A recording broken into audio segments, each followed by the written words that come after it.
तो मंत्रिमंडल में कौन से लोग शामिल होंगे? क्योंकि कुछ मंत्री हारे हैं, जैसे बन्ना गुप्ता हार गए हैं, जैसे मिथिलेश ठाकुर। चार मंत्री हारे हैं। मिथिलेश ठाकुर, बन्ना गुप्ता, 4 लोग हारे और सत्यानंद भोक्ता चूंकि चुनाव नहीं लड़े हैं तो 5 जगह जो है वो पिछली बार से खाली है। तो मतलब 5 नए मंत्री, 5 नए चेहरे तो गारंटीड है। हाँ, 5 नए चेहरे होंगे। 3 तो जेएमएम कई कोटे से। हाँ, तो मतलब ये है कि ये बहुत इम्पोर्टेंट है। और मुझे लगता है जो बेरमो से अनूप सिंह हैं, इस बार अगर उनको ताकत देने की ज़रूरत पड़ेगी, चूँकि अगर वो मंत्री नहीं बनते हैं तो उस क्षेत्र में बहुत तेज़ी से चीज़ें उनके हाथ से निकलेंगी। इस बार ही उनकी सीट बहुत उधेड़-बुन में थी और ऐसा कई बार लगा कि वो किसी मुश्किल में पड़ जाएंगे, लेकिन फाइनली उन्होंने वो सीट निकाल ली। एक दूसरा कि कांग्रेस का जो आधार बढ़ा है बोकारो क्षेत्र में, उसको भी एक रिप्रेजेंटेशन देना होगा और मुझे लगता है उस पर भी ध्यान देना होगा। तो एक मंत्री वहाँ से बनते हुए आपको दिखेंगे। संथाल से मंत्री बनेंगे निश्चित रूप से। और जहाँ तक कोल्हान की बात है, कोल्हान में कितने मंत्री, चूँकि कई लोग तो कई तरह के कयास लगा रहे हैं, लेकिन हम उन कयासों पर नहीं जाएंगे। लेकिन ये ज़रूर है कि वहाँ पर कुछ पार्टी ऐसा ज़रूर करेगी ताकि वो जो गैप बना है चंपई सोरेन के जाने के बाद वो फुलफ़िल हो। तो क्या कुछ हो सकता है वहाँ पर, उसकी गुंजाइश अगर हम अपने रिपोर्टर से बात करेंगे तो हम उसके बारे में बातचीत करेंगे जो स्थानीय रिपोर्टर हैं उनसे। फ़िलहाल हम ये बता दें आपको कि अगर हम ये चुन लेते हैं, जयराम की पार्टी की बात करते हैं और आजसू की बात करते हैं, इन दोनों दलों को अगर हम साथ में रख कर चलें तो हम पहुँचते कहाँ हैं? तो जयराम की पार्टी अच्छा परफॉर्म की है इस बार। लोकसभा चुनाव में भी उन्होंने अच्छा प्रदर्शन किया था। पार्टी अगर सांगठनिक तौर पर और अधिक मजबूत होती तो शायद इस बार के चुनाव में उसका परफॉर्मेंस कहीं बेहतर होता, लेकिन सांगठनिक तौर पर बहुत मजबूत पार्टी अभी तक नहीं बन पाई है। पार्टी अपने आप को खड़ा कर रही है और इसमें थोड़ा वक्त लगता है। तो मुझे लगता है कि यही कारण है कि सिर्फ एक सीट पर वो जीत पाए हैं, लेकिन उन्होंने पूरे चुनावी समीकरण को बदल कर रख दिया। वो कहाँ सीटें एनडीए से छीनने में कामयाब रहीं, डायरेक्ट नहीं, इनडायरेक्टली उन्होंने एनडीए को कहाँ नुकसान पहुंचाया, इसका एक सिलसिलेवार हम लोग अध्ययन कर सकते हैं।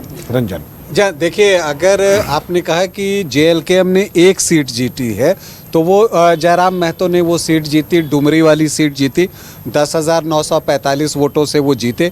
मंत्री बेबी देवी को पराजित किया। ये एक बहुत बड़ी जीत है राजनीतिक रूप से भी, क्योंकि वो जगन्नाथ महतो, जो स्वर्गीय जगन्नाथ महतो हैं, उनका गढ़ है और उस गढ़ में जो है टाइगर जयराम महतो अगर दहाड़े हैं तो निश्चित तौर पर ये जो है इम्पोर्टेंट है कि जगन्नाथ महतो को भी टाइगर ही कहा जाता था। हाँ, इसीलिए जब मैंने एक पहला कार्यक्रम बनाया था तो मैंने यही लिखा था, टाइगर के गढ़ में टाइगर की एंट्री की कोशिश है। तो ये टाइगर के गढ़ में टाइगर की एंट्री की कोशिश थी और उस कोशिश में जो है जयराम कामयाब हुए। और बहुत अच्छा लगा जब चुनाव जीतने के बाद जयराम से बातचीत हो रही थी कुछ मीडिया कर्मियों की, तो उन्होंने बड़े अच्छे ढंग से कहा, बेबी देवी के लिए कहा कि वो मेरी माँ समान है और सर्टिफिकेट लेने के बाद अगर हो सकता है तो मैं उनसे मिलने जाऊंगा, उनसे आशीर्वाद लूँगा।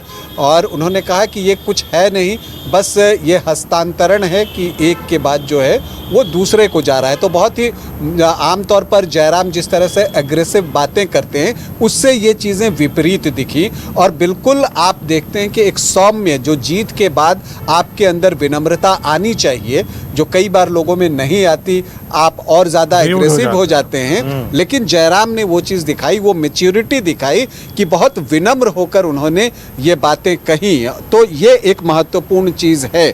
अब इसके बाद अगर जयराम ने तो एक सीट जीती, आपको ये भी बता दें कि 3 जगह पर तो मैं देख पा रहा हूँ अब तक जो मैंने अध्ययन किया है कि वो दूसरे नंबर पर रहे। देखिए, उसमें से एक नेता प्रतिपक्ष की सीट है चंदन क्यारी की सीट है, वहां पर जो जेएलकेएम प्रत्याशी थे अर्जुन रजवार, वो दूसरी पोजीशन पर रहे। तो ये एक बड़ी बात है। इसके अलावा अगर आप देखिए गोमिया, वहां पर जो पूजा महतो हैं वो दूसरी पोजीशन पर रही। ये बातें मैंने कई बार कार्यक्रम में भी कही थी कि चूंकि वो 60-40 आंदोलन से जो है वो जुड़ी रही थी, तो एक युवाओं का आकर्षण और आप ये कह लीजिए कि उस मुद्दे के साथ जो लगाव था उसकी तरफ युवाओं को खींच कर लाएगा। और यहाँ पर जो सिटिंग विधायक थे आजसू के लंबोदर महतो, वो तीसरी पोजीशन पर चले गए। तो यहाँ पर भी जेएलकेएम ने जो है वो एनडीए को यहाँ पर झटका दिया और यहाँ पर पूजा महतो 59,000 वोट लाने में कामयाब हुई। तो एक अच्छा जन समर्थन विधानसभा उनको में मिला। बहुत बड़ा जन समर्थन है, ये इसे आसानी से आप नहीं कह सकते हैं कि ये बहुत मामूली है। और इसी तरह से आप बैरमो में देखिए, वहां पर रविंद्र पांडे बीजेपी के कद्दावर नेता, वरिष्ठ नेता कह लीजिए, 5 बार के सांसद हैं गिरिडीह से, जिसके अंतर्गत बैरमो विधानसभा आता है। बावजूद इसके यहाँ पर रविंद्र पांडे तीसरी पोजीशन पर चले गए और जयराम दूसरी पोजीशन पर आ गए और यहाँ पर उन्होंने 60,871 वोट लाए। जहाँ तक मुझे अनुमान है, लोकसभा में उन्होंने जितने वोट लाए थे उससे ज़्यादा वोट जो है वो बैरमो में लेकर आए हैं। और यही बात डुमरी में भी है। डुमरी में जहाँ तक मुझे याद है वो 90,500 वोट था और इस बार जो है वो लगभग 94,496 वोट लेकर आए हैं। अब जरा इसको गौर कीजिए, ये पार्टी, जयराम की पार्टी जेएलकेएम जो है वो इनफैक्ट जायंट किलर बन गई। उसने अमर बावरी को हराया, न सिर्फ हराया बल्कि उनको तीसरे स्थान पर पहुंचा दिया। रविंद्र पांडे कद्दावर नेता हैं बीजेपी के और उनको तीसरे स्थान पर पहुंचा दिया। उन्होंने लंबोदर महतो को तीसरे स्थान पर पहुंचा दिया। उन्होंने बेबी देवी जो कि झारखंड मुक्ति मोर्चा की तरफ से थी और मंत्री थी, उनको पराजित कर दिया। तो मतलब ये है कि ये पार्टी जायंट किलर बन गई।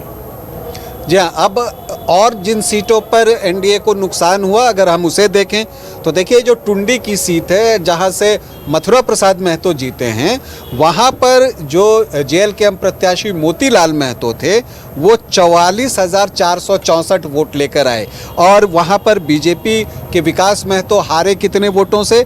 25,603 वोटों से। तो अगर जेएलकेएम के वोट बीजेपी की तरफ रहते, जो कि कुर्मी वोटर्स जो होते हैं, तो वैसी परिस्थिति में टुंडी सीट बीजेपी निकाल सकती थी।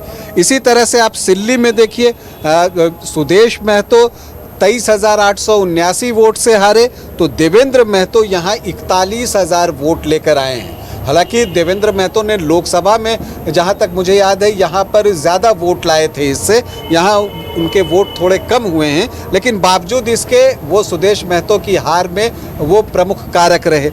ईचागढ़ की सीट, यहाँ पर लग रहा था कि अब बीजेपी आजसू का गठबंधन हो गया है, तो एक ऐसा मजबूत गठबंधन है कि वो सीट निकाल कर ले जाएंगे। लेकिन जो पिछली बार एक बात थी कि वो जो बीजेपी के साधुचरण महतो खड़े थे, वही काम जो है यहाँ से जेएलकेएम के तरुण महतो ने कर दिया और वो 38,974 मतलब 39,000 वोट लाने में कामयाब रहे। तो इस वजह से ये सीट भी जो है वो आजसू को लूज़ करना पड़ा, एनडीए को लूज़ करना पड़ा।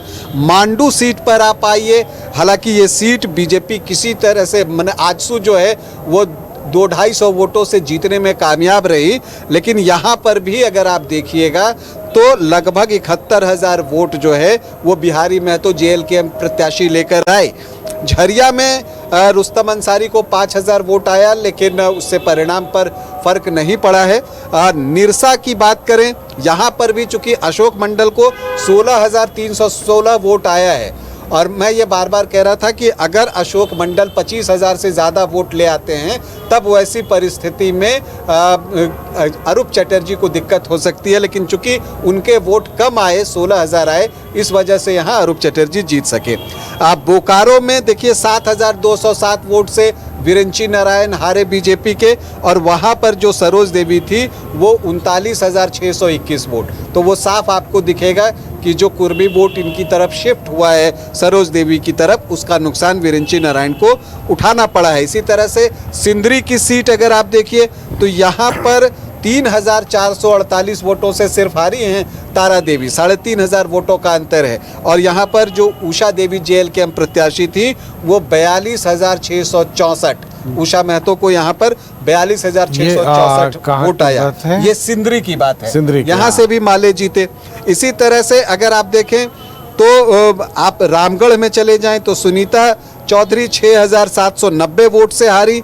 तो वहाँ पर पनेश्वर कुमार जो है महतो JLKM प्रत्याशी वो 70,979 मतलब लगभग 71,000 वोट लेकर आए। तो यहाँ पर उन्होंने तय कर दिया कि सुनीता चौधरी जो है वो जीत नहीं सकती। इसी तरह से कांके की सीट में सिर्फ 968 वोट से बीजेपी की हार हुई है। जीतू चरण राम यहाँ से हारे हैं, लेकिन यहाँ पर फुलेश्वर बैठा जो JLKM के प्रत्याशी थे वो 25,965 मतलब 26,000 वोट लेकर आए हैं। और बीजेपी की हार कितने की है? 1,000 से कम चलिए वोटों और भी की। सीटों की चर्चा करेंगे। उदय को अभी हम स्क्रीन पर देख पा रहे थे, अगर उदय दोबारा कनेक्ट हो सके हमसे, उदय से बातचीत कर लें कि मंत्रिपरिषद में 5 जो नए चेहरे कंपलसरी हैं कि जो